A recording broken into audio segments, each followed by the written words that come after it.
Fatina Zerari, la trentaine, est chef du département du centre de contrôle de la compagnie Royal Air Maroc. Avec son équipe, elle veille à la qualité du service rendu aux usagers de cette compagnie aérienne. À la question de savoir quelle différence il y a entre l'homme et la femme, elle répond. Il n'y a pas de différence entre F et H. J'ai grandi dans un milieu d'hommes. Je suis la seule fille, j'ai trois frères. Et il n'y a jamais eu de différence, en fait, en tout cas entre moi et mes frères.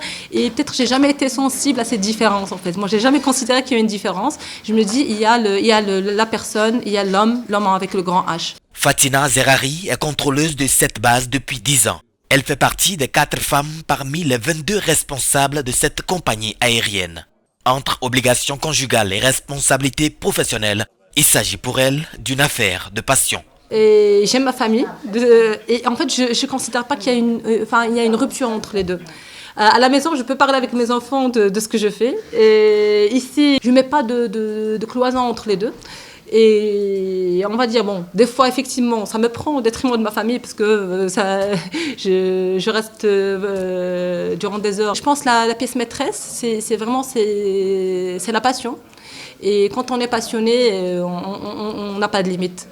Les femmes journalistes africaines en visite à cette tour de contrôle partagent sa position et suggèrent. Au même moment où le Maroc ne parle plus de parité, chez nous aussi, on a réglé ce problème et de manière légale, par la législation. On a voté une loi, c'était en 2010, c'est parce qu'il y a l'éducation. On ne peut pas diriger sans pour autant avoir un bon bagage. Il nous faut cette éducation. Il faut que les filles aient un taux d'achèvement. Le taux d'accès, c'est gagné, mais il reste égal. Il reste actuellement le taux d'achèvement.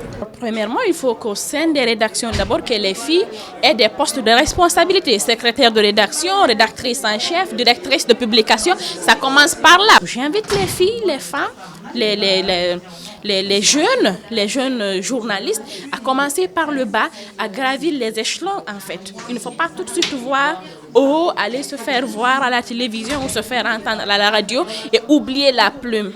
Les femmes journalistes africaines ont quitté Casablanca pour Marrakech, où a lieu ce mercredi le sommet Les Panafricaines.